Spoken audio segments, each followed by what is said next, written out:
Doctor Who fans. So, I've got an idea of a video where we talk about, obviously Doctor Who came first before Marvel and DC did these things, but I think they used the same formula. So, Marvel used a formula that Doctor Who used in an episode, and DC used a formula what Doctor Who used in another episode. And I'm going to show you the guys what Doctor Who did for DC and what Doctor Who did for Marvel.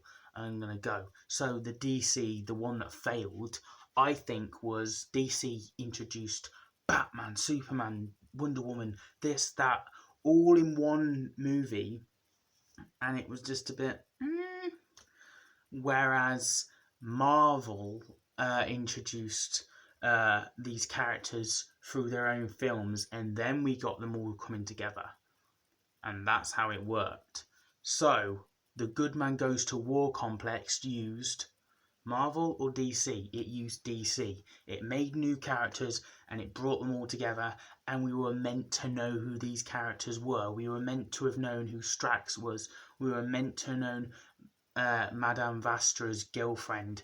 We haven't seen these characters before, so we don't care about them. There's this woman from the Gamma Forest, and she's just like, I met the Doctor and this and that, and we was like, oh, maybe they might show us in the future, and then we might actually care about this character.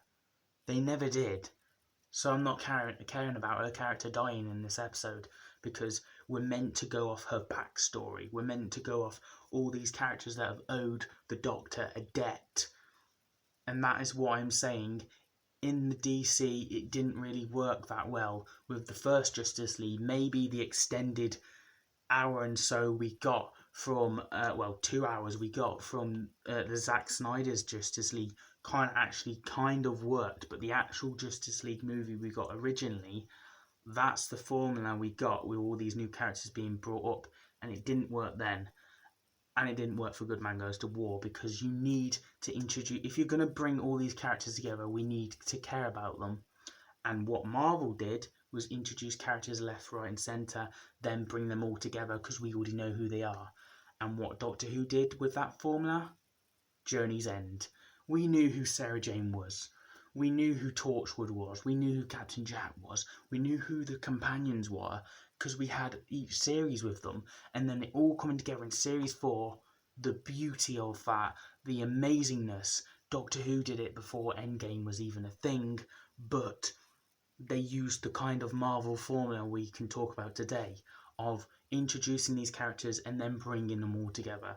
Russell T Davies didn't go, oh, bring these together, we'll learn about these later or something like that.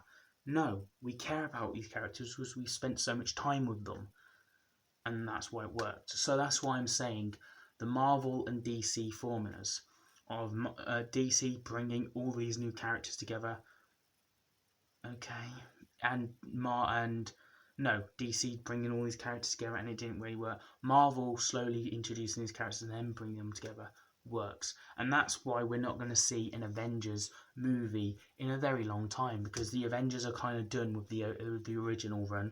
So we've only got like a couple of Avengers left from the original, and we're going to introduce new characters. And with these new characters, we're not all of a sudden going to get an Avenger movie. We're going to slowly get an Avenger movie after we've introduced these characters. And that's what's going to work. And that's why DC isn't going to get an actual cinematic universe that well. I think Cyborg didn't have a good run with Warner Brothers and stuff like that, so he's leaving. Wonder Woman didn't have a good run with the director, but her movies came after the Justice League, didn't it? So yeah.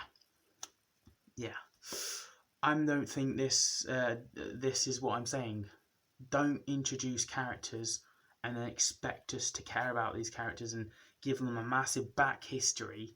We need to see them first before you bring all these characters together. So that's something for Doctor Who to do. Hopefully they use the Marvel formula of slowly introducing characters and bringing them back. And I think the best way to do this, even though the characters weren't probably written the best, is bring back Ryan and Graham for Jodie's last story.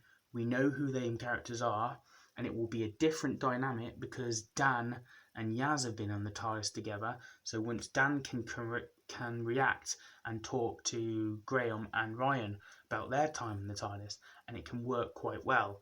However, if we just all of a sudden brought all these characters together for the very first time, it would end up like Woman Who Fell to Earth. Like all these characters, there's too much going on at once, and you're gonna care about less characters. Like you're gonna care about these. You're not gonna care about each character individually as much as you're gonna care about them if we knew who they were over time. So yeah, that's my thoughts and opinions on this topic. Let me know whether you agree, disagree down below. Did any of this make sense? I hope so. This was a new idea I've never done before, so I just thought I'd talk about it. And maybe I'm talking absolute waffle. But join me next week for classic review on a Doctor Who episode, and then join me for class reviews and Series 13 reviews to come, and a trailer breakdown whenever Series 13 trailer drops. There's plenty of Doctor Who stuff out there for me to be talking about properly and know exactly what I'm talking about. So I don't think I said this video quite well. But anyway, that's my thoughts and opinions, guys. Let me know your thoughts down below. Give the video a thumbs up. Join, subscribe to the channel, because we're trying to get to the channel goal of 600 before the end of the year. Please, let's get there. Anyway, I'll see you guys in the video soon. Have a nice day.